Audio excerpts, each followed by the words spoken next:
Welcome to the first edition of Acceleration. It's action all the way as we take you to the snows of the Monte Carlo, to the Irish lanes around Galway, to the forests for the Snowman and the Wydene, and deep into Clubman's territory for the heart of England. We'll show you indoor rallying from the NEC, look back at the 93 Charrington's historic, dig into the archives to look at 1984, and there's the first of our regular monthly quizzes. So sit back, relax, and enjoy the next hour.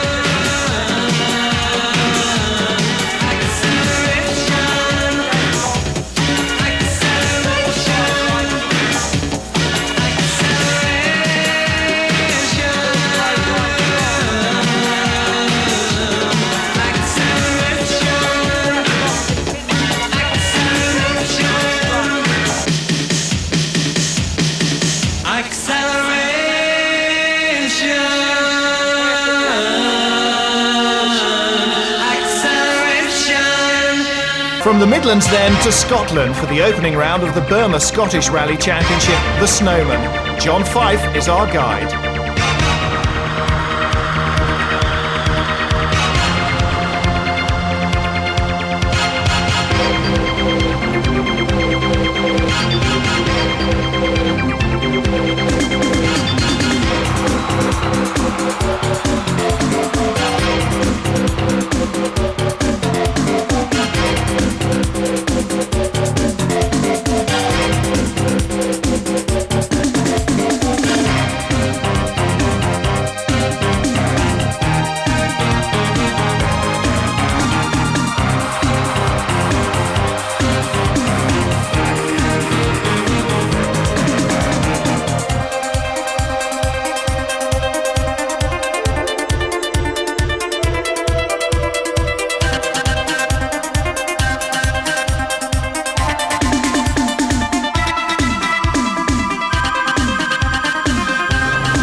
Last year, Murray Grierson won an action-packed Burma Scottish Rally Championship. This year, the new champion was not taking part, but here he was in Inverness for the start of the 1994 series, where all the top seeds had their own ideas on tactics. Well, I'm here to help Donald Milne run the car that I run last year. Donald's bought the car off me, and we're hoping he'll go well today with it. So we're just trying to keep an eye on it for the first couple of events and see that everything goes smoothly, if possible. Truthfully, I haven't driven the car since 6 months ago, so first stage will be the one that we'll try and get our action together, and after that we'll just have to give it plenty, because there's 10 cars behind me who all want to win this thing. So flat out from stage one, definitely. Well, this morning it's going to be a very, very long rally, long stages. Thankfully the conditions are much better than we expected. There's not going to be any snow at all on the stage, so it's got to be flat out from the word go. Back again, yeah. And looking forward to today? Oh, very much, yeah. What are your tactics for today? I'll just drive as quick as I can. Tactics for today are flat out from the word go. It's a very short event, no time to be lost, so we've got to go as hard as we can right from the start. You can't afford to drop any scores, and it would be a disaster to drop some this early, so we're just some easy points maybe. At the rally start, David Galanders was flagged off by Anne Bettany, General Manager of the Mercury Hotel, which has sponsored the rally for the past 14 years. And the first stage was high in the hill overlooking Inverness, where people outnumbered the trees. Galanders was running number 1 in the absence of reigning champion Grierson. It's not a number he likes, the canny Aberdonian preferring to run behind the front runners and see what times they're setting, then sneak up on them unawares. Okay, straight. Slight right, baby. Keeps going, it's okay, go. Slight right. Next junction is a right 9. You'll see a warning arrow. There's a preview arrow, going right 9 at junction.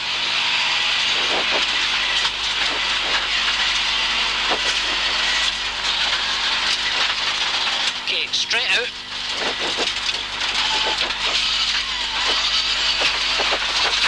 About that here. Raymond Munro was the top local seed, and he had never won his home event but he was going for it this time in front of a very partisan crowd.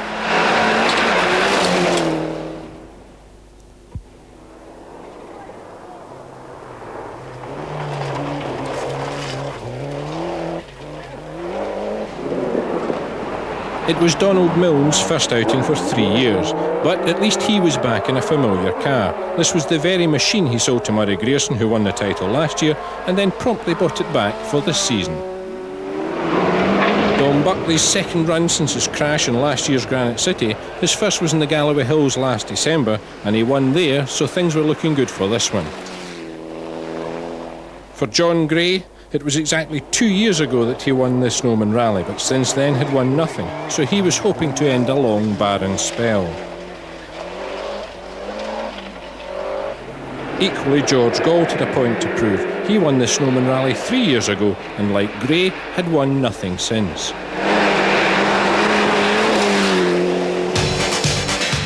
Then on to Shugley, a well-named 10-mile stretch in Glenurquhart.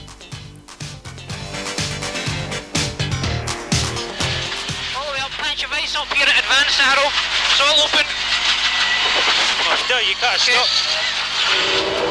It was in this stage that Donald Milne made his bid. With only 10 seconds covering the top 9 drivers after the first short stage, Milne was faster than Galanders by 11 seconds in this 10.5 miler. Buckley was going well in here too, but aiming for a steady point-scoring finish. Still, a steady run by Buckley standards is fairly quick by anyone else.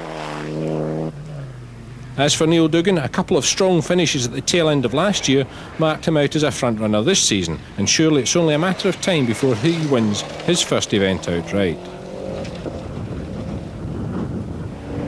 Chris Wagner was giving away a lot of power to the turbo cars, finding the big Audi quite a handful, and the only way to keep it on the boil is to try not to lift off. Sometimes he just has to though, but Raymond Munro was already out. About a mile into this stage, on a right-hand bend, we got a puncher, took us into the ditch and tore the left-hand side off the car, and we had to just hobble out the stage. We couldn't continue. So it's a lot quicker than the old car. That was maybe part of the problem in there as well. We were just maybe going a bit too quick and didn't realise the car would take a bit longer to slow down than the old car would because we were going faster. Back in the forests, Jason Tarr was lucky to get away with this one. And captured by the camcorder of John Gregg from Forfar, the only patch of ice in the whole 44-mile route played havoc with the midfield runners as it lay across the braking zone for a bend, catching out Malach, Nicol and the Peugeot. Then it was the husband and wife duo of Brian and Angie Black who found it. Kenny Wills was another to come a cropper in the Rover, but conditions were so tough that of the 100-car entry, over a third of the field failed to reach the finish, and that included Neil Miller.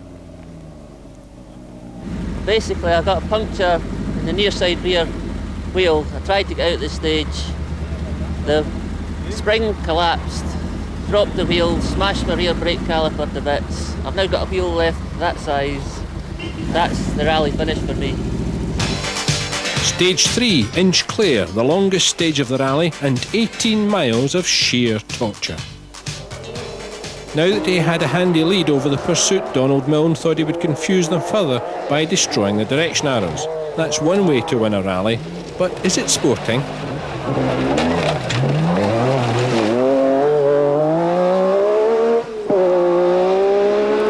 Buckley was still driving steadily, by his standards that is, and staying in touch with the leaders, and he was third fastest in here behind Milne and Galanders.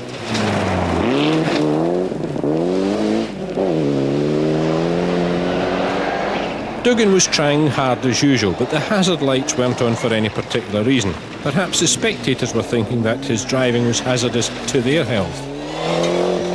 Michael Horn was going well too, but a puncture later in this stage cost him a couple of minutes to the leaders. The big problem is it's this damn car. 6R4 is a pain in my life. Murray had it last year, now Milne's got it this year. You know, who knows. But it'll break down yet, absolutely break down. So that's how it's going to go. It's been great fun, and that's the important thing. And you know, even if it was to end here, I'd still be happy. The final stage, and 13 miles, which would prove unlucky for some. This was the stage where it all went wrong for David Galanders. He hit a bridge parapet and damaged the suspension. Then at the end of the stage, he came across Dom Buckley's accident. Dom was okay, but Doug Redpath had damaged his shoulder and neck, and the ambulance was called. After that, Galanders limped out with a front puncture and suspension damage, and all hopes of victory had gone. Right in front of us spectating, Colin McRae. But there was no surprise about the winner. Donald Milne had been in control all day, and any chances pursuers had of catching disappeared in the final stage. Even Neil Dugan wasn't immune. He had spun the Sierra and bumped the front end, deranging the front panel and bumper. Things were tough in the 1600 class too, with Ian Wilson in the Opel Kadett being caught by Phil Walker in the Mazda.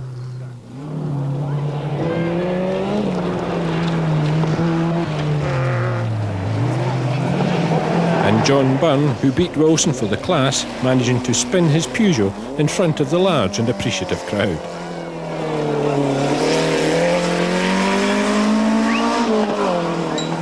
It may have been 3 years since Donald Milne and Bob Wilson last shared a rally car, but one thing they hadn't forgotten was how to open the champagne bottles.